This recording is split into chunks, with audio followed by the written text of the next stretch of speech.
Now it is time for the Monday markets. Let's start with a look at the global oil price. Now that is what has been driving the price of petrol in South Africa up, up and up. But there is some relief coming this week, thank goodness, partly due to a better for us, meaning a lower oil price.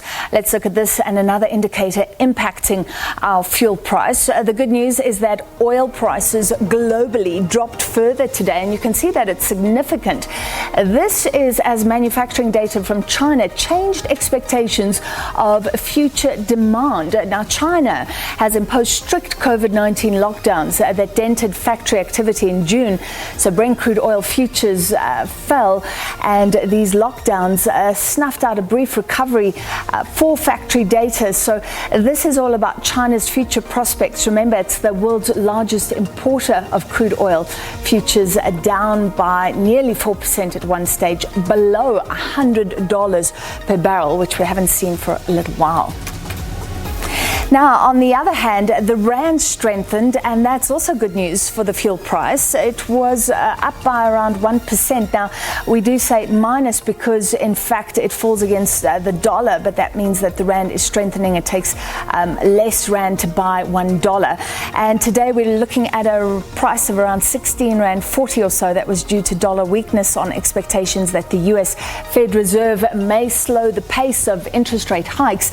This is because recession fears remain. So it's not all good news. Global markets also reaching their highest level in 7 weeks today, but that's because there are better corporate earnings and because that poor data from China is declining those expectations for huge interest rate hikes from central banks around the world. South Africa bucking the trend though, with the all share index on the JSE falling today.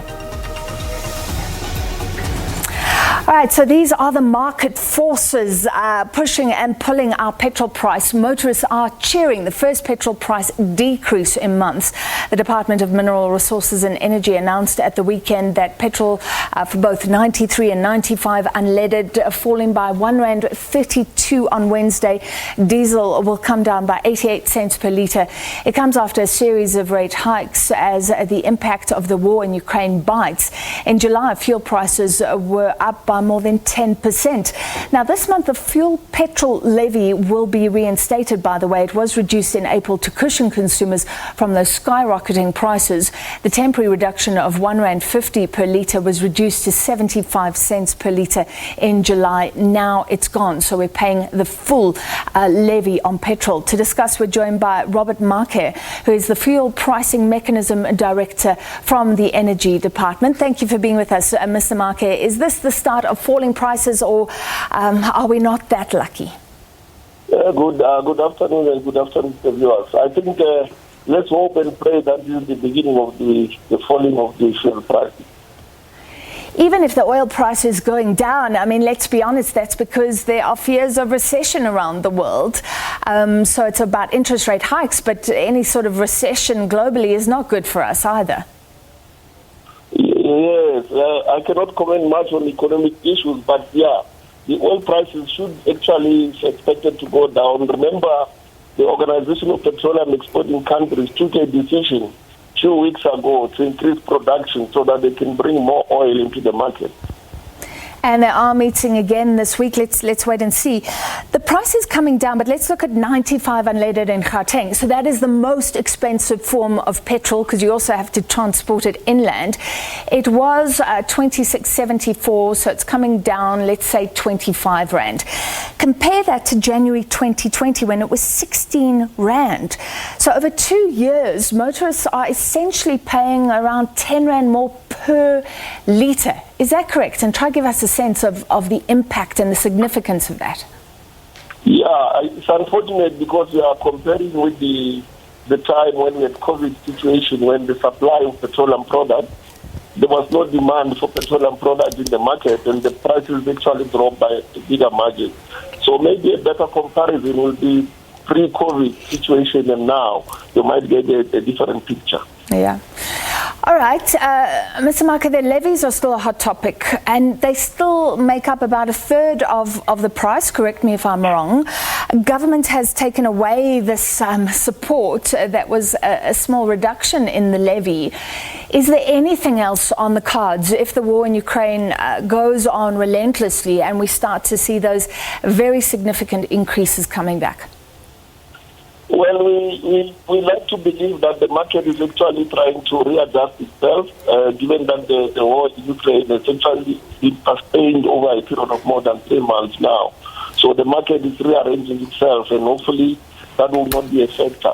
But in terms of any other relief from government side, I cannot comment on the levy side, but it's over that side. Remember, it was a temporary measure. So we're phasing out the levies completely. So from Wednesday, the full levy will be reinstated in the fuel prices. I know this isn't going to be an easy answer, but some people are asking, it's being raised again, why aren't we buying SASOL fuel at a lower price? Why aren't we somehow sorting out what we make here in the country? Why aren't we using our connection to Russia to buy discounted oil from Russia?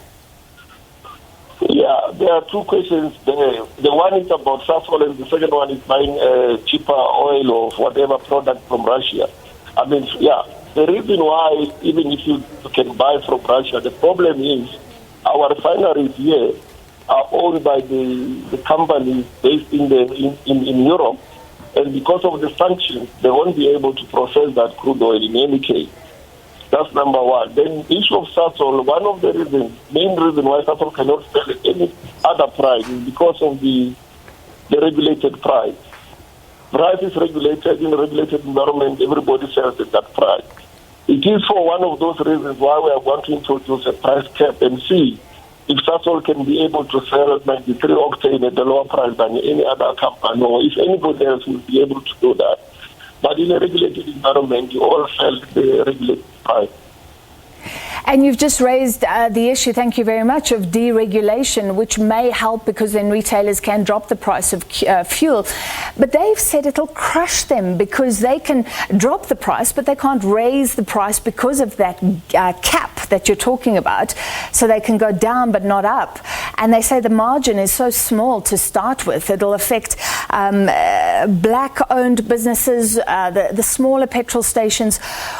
Are you hearing those cries from retailers?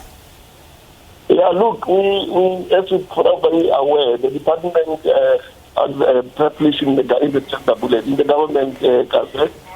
We are waiting for comments from stakeholders. I'm not going to engage with the retailers on the media. What they know they should be doing is to submit their inputs to the department and let the department process their inputs like any other stakeholders.